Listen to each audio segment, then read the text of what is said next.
US civil rights leader Jesse Jackson has died at the age of 84. In the 1960s, Jackson fought for civil rights alongside Martin Luther King Jr., whose daughter has remembered Jackson as a gifted negotiator, and so much more. Our US correspondent Simon Marks joins us now. Good morning, Simon. A hugely significant leader in the US. Can you tell us a little about the impact he had and what made him so special? Yeah, very much so, Ingrid, and I can do that now in the words of Barack and Michelle Obama, because just as we were coming on air, they have released a statement saying they were deeply saddened to hear about the passing of a man they referred to as a true giant. For more than 60 years, they say Reverend Jackson helped lead some of the most significant movements for change in human history. They say he created opportunities for generations of African Americans and inspired countless more, including us. That's Barack and Michelle Obama issuing a statement today. Widespread mourning, of course, among veterans and among other civil rights activists and icons of the struggle, including people like the Reverend Al Sharpton, who was noting today that Jesse Jackson departed the scene with much of his work still to be done. In so many ways, he served as a bridge between Martin Luther King, whose leadership of the civil rights movement, of course, came to an end in 1968 when he was cut down by an assassin's bullet. Jesse Jackson was on hand alongside him on the balcony of the Lorraine Motel in Memphis when that happened. It sounded like a stick of dynamite or a large firecracker. And when we turned, all we could see was police coming. Police were coming from the direction of the shot.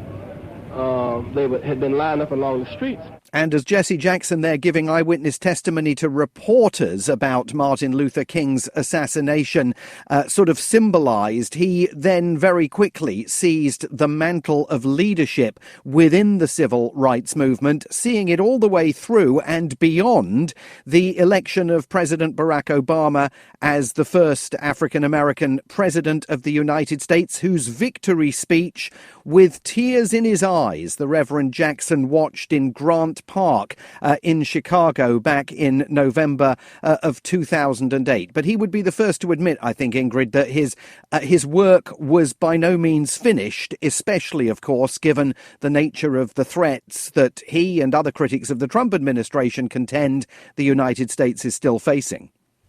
Yes, well, I was just reflecting there on the changes he will have seen over his lifetime. But as you say, they've come so far in some ways, and yet maybe not as far as we had thought.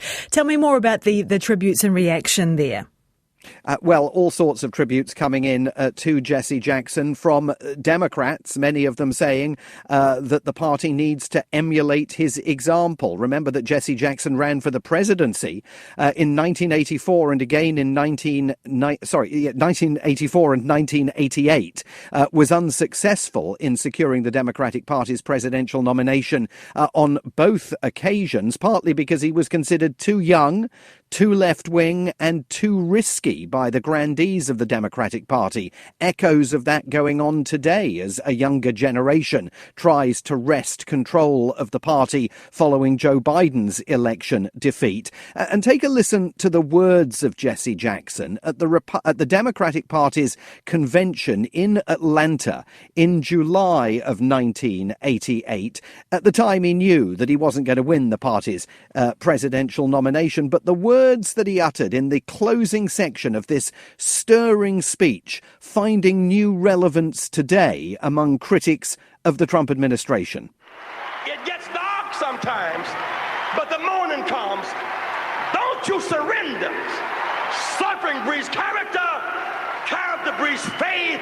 In the end, faith will not disappoint. You must not surrender.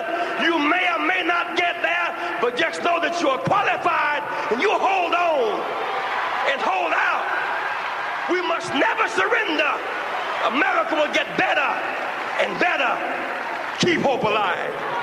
Keep hope alive. The famous Keep Hope Alive speech at the end of that 1988 convention, one of the most soaring pieces of rhetoric in the modern political era.